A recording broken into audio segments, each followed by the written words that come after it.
Am I the a-hole for laughing off my uncle's request to move into my house? So, my mom, 60s female, lives alone and rent-free in a 2-bedroom house that I, 40s female, own. I also support my mom financially because she has developed serious health issues and was only able to retire on minimum wage. I live far away and only visit her about twice a year, so my bedroom is empty most of the time. Yesterday, my uncle, 70s male, sent a nonchalant text to my mom saying, "Hi, my wife and I want to move houses to get rid of paying rent. Can't we just stay with you?" My mom had a legitimate panic attack and called to ask me for help. Now I always tell my mom it's her home and she decides what to do with it. But in this case, it was clear she didn't want her brother moving in and just couldn't handle the drama of denying him. So I contacted my uncle. I tried to be understanding of the situation, but he gave me nothing but the line, "I need my family support." I questioned how he and his wife couldn't live on their pensions. I asked if he had somehow accumulated too much debt, or if he was a victim of an elderly scam. I genuinely went into problem-solving mode because, from previous conversations, he should have been able to have a peaceful retirement. He basically said he wasn't asking for financial advice, he just needed to cut costs. And since my mom lives rent-free with all expenses paid, that would be the best situation for him and my aunt. I laughed. Honestly, I didn't mean to offend him. It was a knee-jerk reaction to the audacity of him expecting me to be his entire retirement plan. He hung up the call and sent me a text saying I was a cruel person because his only son died young and isn't here to support him in his time of need. To clarify, my cousin died in his 20s and was no contact with his father. My uncle was a deadbeat dad who never managed to provide for his family and always had financial issues. He abandoned his first wife and son to marry his current wife. They have been together for decades, and she has kids from her previous marriage. So I texted him and apologized for my reaction and told him that while my cousin is unfortunately gone, his first call should have been to his stepchildren. I told him that my mom has her own life and that I am not rich. Yes, I am in a position to financially help my mom, but that comes at great personal sacrifice, and I cannot just add 2 more people to the mix. Nor should I have to. They are not my responsibility. Again, I was called cruel by my uncle. He then contacted more family members. My mom has 5 siblings, and they contacted me to tell me my uncle is devastated. None of them can help him. And they also understand why I won't, but they said I should have handled the situation better. How, I wonder? So, am I the a-hole for laughing and simply saying no to an outrageous request? Now for the top comments. Not the a-hole. The request was outrageous. Laughing at him obviously didn't resolve it in the most conflict-free way, but it did shut it down easily. See, I think I'm just an a-hole because I'm sitting here questioning why OP apologized to the deadbeat uncle, who essentially said, "Hey, we don't feel like spending our money, so we're going to leech off you." Not the a-hole OP. I apologized for laughing. He found the laughing to be profoundly disrespectful. In hindsight, his whole plan was disrespectful to me. But that old thing about respecting your elders and all. Not the a-hole. Your mom obviously doesn't want him there. He also sounds selfish and has no right to call you cruel. Not the a-hole, but dude is going to turn up with suitcases. He better not. My mom will probably be frozen, but I will call the police, even from a distance. Not the a-hole. That's the most entitled thing I've ever heard. I think you even responded appropriately because that was a wild request. What did he expect you to say? He was actually convinced my mother was going to say yes. I think his belief stems from the fact that my mother helps him with hospital visits and calls him to remind him to take new medications, like antibiotics. My mom, although the younger sister, is kind of the problem solver for him. As for me, I do help my relatives whenever I can, but it's rarely asked. For instance, I bought medication for another uncle when he couldn't afford it. I helped a cousin pay a semester of college tuition when his loan fell through. If I am able, I help. Not only me, we all help each other, like the aunt who is a hairdresser and never charges family for haircuts, or when someone's house needs work and cousins get together to labor for free. We are a very tight family. I am just not a fool, and I believe that fact surprised him. Next story. Am I the a-hole for wanting my ex's daughter to stop calling me dad? I, 35 male, dated my ex, 32 female for 3 years when we were 28 and 25. She has a child, Amber, with her ex, who isn't involved in their lives. Amber was 2 when we started dating, so I was a big part of her life while she grew up, and she called me dad. However, her mom and I ended on pretty bad terms, mostly due to money and how she expected me to spend everything I earned on her and Amber with no savings. Things were not equal in terms of rent and bills either. She also did not want any more children or marriage, which is something I've always wanted. I'm currently engaged to an amazing woman, and she and her family aren't comfortable with Amber calling me dad, as kids and parents at the same school keep misunderstanding and thinking I'm actually her father. To be fair, I don't consider myself her dad. I've just gotten used to her calling me that. I work at her school, which is the only time I see her, and I never see her outside of school or do anything father-daughter related. My fiancé's family members are more weirded out than uncomfortable, which is fully my fault. In the years they've known me, I've never mentioned having a daughter or any child in my life. They accidentally met Amber when we were all at a restaurant, and she shouted "Dad" at me, which meant I then had to awkwardly explain the situation to my in-laws. Now here is where I might be the a-hole. I spoke to my ex when I saw her picking Amber up and asked her to speak to her daughter about not calling me dad. She was very upset by this, but said she would talk to Amber. This was 3 months ago, and yet there's been no change. She still calls me dad. So I sat Amber down on a park bench after school, explained the situation, and asked her to stop calling me dad.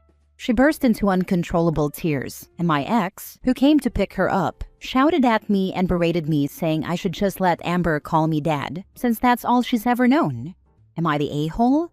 Edit for details on my relationship with my ex. My ex was toxic, and the relationship was very bad for my mental health, including a suicide attempt, so I don't want to have anything to do with her now. It took me a very long time to climb out of that mental pit. You and your ex are both a-holes for letting her call you dad in the first place, when you weren't married and you didn't love her like she was your own child. My daughter's father pretty much abandoned her at birth. When I dated, I never introduced her to anyone I wasn't serious about. And for the few men I did introduce her to, I never encouraged or allowed her to call them dad. It was bad enough that she grew up wondering why her bio dad didn't want to be in her life. I didn't want to add to the trauma by letting her form a bond with someone I wasn't ready to spend my entire life with, and who didn't love her or treat her like his own daughter. If you loved her like she was your daughter, you would still be in her life and wouldn't mind her calling you dad. Obviously, you didn't really see her as your daughter, so you never should have let her call you that. Imagine sitting a 5-year-old down and telling her to stop calling you dad. Brutal. Everyone sucks here. This is a tough situation. You aren't her dad, and you don't see her outside of school. It's probably better for her long-term not to call you that. But to her, you were her dad. She still sees you every day, and you had been letting her call you dad. You were her dad for almost as long as you weren't. You are all she knows. I can understand your fiancé being uncomfortable, but honestly, screw the other family members. It doesn't affect them in the slightest. A simple "oh, he dated the girl's mother" should be enough. It almost reads like they're embarrassed. Your future son-in-law has a kid? Oh my, let me clutch my pearls. My wording probably wasn't the best. My fiancé's family are more weirded out. They accidentally met Amber at a restaurant, and she shouted "dad" at me, which led to an awkward explanation to my in-laws. Ah, that makes sense. I can imagine the, why is this girl calling you dad conversation. Still, asking you to tell her to stop seems a little extreme. That feels more like something between you and your ex.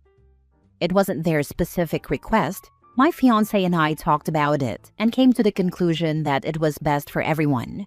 To be honest, I might have been the one to suggest it, but it was a long emotional conversation about my darkest times in the past, so I can't be certain. Next story. Am I the a-hole for not agreeing to pick up my niece at 3 a.m.? No questions asked? This happened a little over a week ago, and I'm still catching flack for it, so I thought I'd seek judgment. My sister had her friend over, and they were in the lounge with my sister's kid, who is 13. I'm not sure of the exact conversation before I went in, but I heard the friend Julie tell my niece Sam that if she ever needed to be picked up from somewhere, it didn't matter where, when, or why, she'd be there. That Sam could call her at 3 a.m. from the boonies, local lingo for an abandoned factory complex where interesting stuff happens about 40 minutes out of town, and she'd show up in her pajamas with McDonald's, no questions asked. Sam thought this was amazing and was gushing praise at Julie, who said it was nothing and that anyone would do the same. They then seemed to notice I was there, and Julie asked me if I would do the same. I said no, and that seemed to stop everyone in their tracks. So I clarified that, yes, I would pick her up, but there would certainly be questions, and it would be crazy not to have questions. Sam said I wasn't allowed to ask questions, and that it was none of my business. Julie was glaring at me for some reason and muttering something under her breath to my sister that I couldn't hear. I explained my reasoning. The boonies are over half an hour away, and there is no public transport to get there.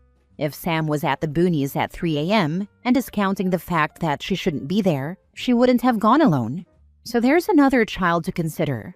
She doesn't have any friends old enough to drive yet, so someone would have had to take them there. So I would need to first know that she was safe and unharmed, and at a minimum who she went with, how she got there, and where her friend was. If her friend went back with whoever brought them, then sure, I'd just take Sam home. But if her friend was still there, you can bet your butt we'd be staying until her friend was in the back seat and on her way home too. Sam got really huffy and said it was still none of my business, especially who she would have gone there with, and Julie made a comment about how it's not that deep. I said that it is that deep, and I know how Sam works. If I agreed to a no questions asked approach, then picked her up and asked questions later, she'd fly off the rails and accuse me of backstabbing her, which she's done before in other situations. Julie started going on about how I was implying she was irresponsible, that she was just trying to have Sam's back, but I was being a buzzkill and a nag, and that they never should have included me in the conversation. I could have said more because I really think Julie was in the wrong. I get the sentiment, but who tells a 13-year-old there would be no questions for being in the worst possible place at 3 a.m.? I left with a parting comment that I would pick her up if she needed me, and she didn't need to question that. But it is my responsibility as an adult to make sure everyone is safe, including her and her friends.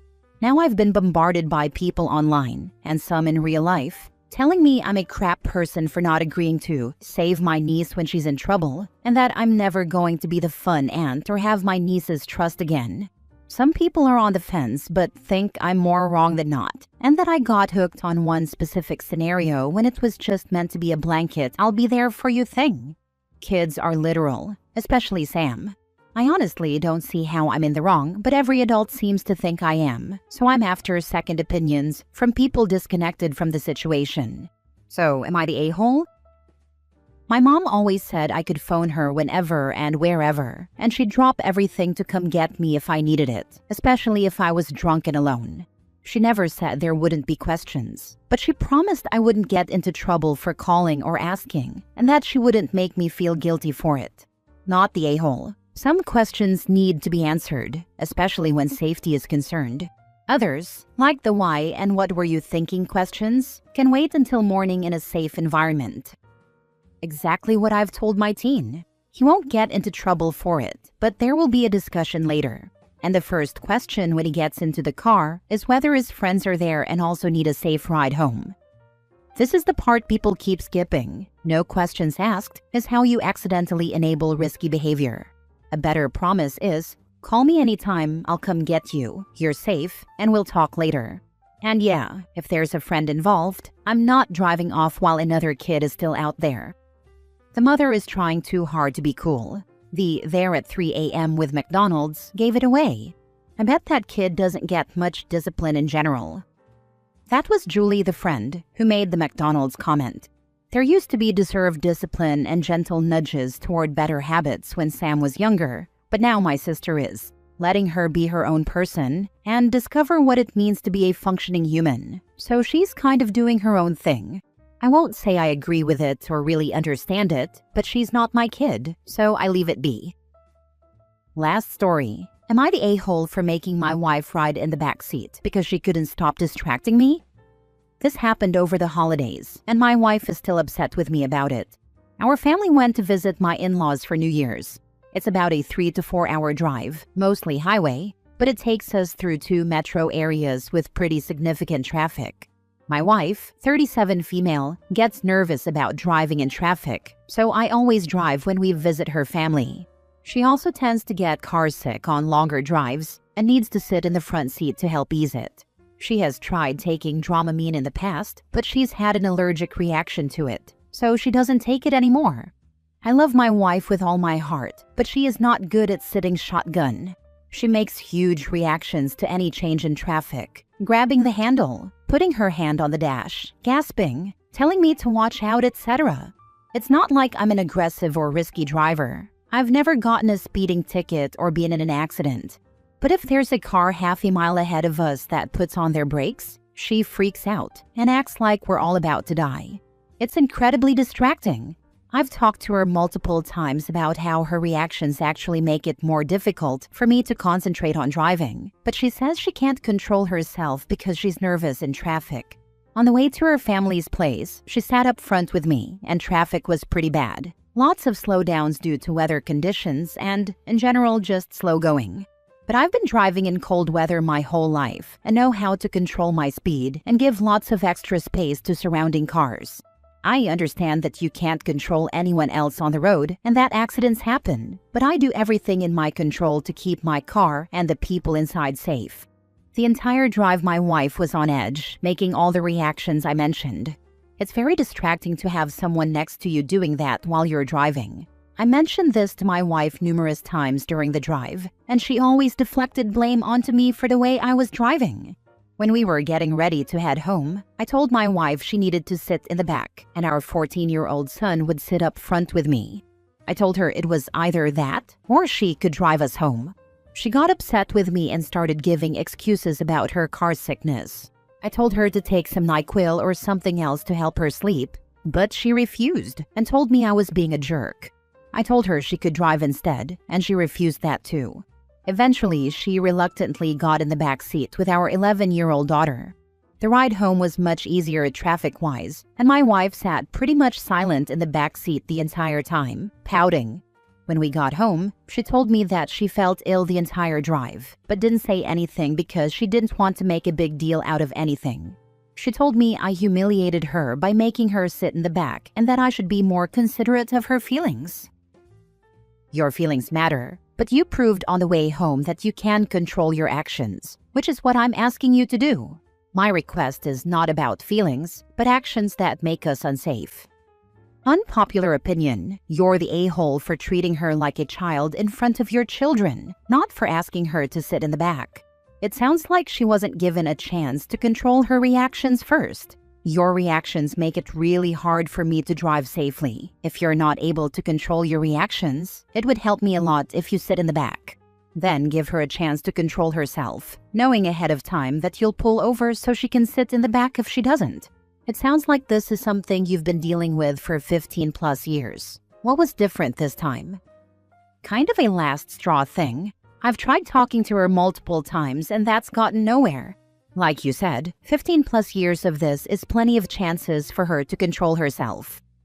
Not the a-hole. She just proved that she can control herself. It's a Christmas miracle.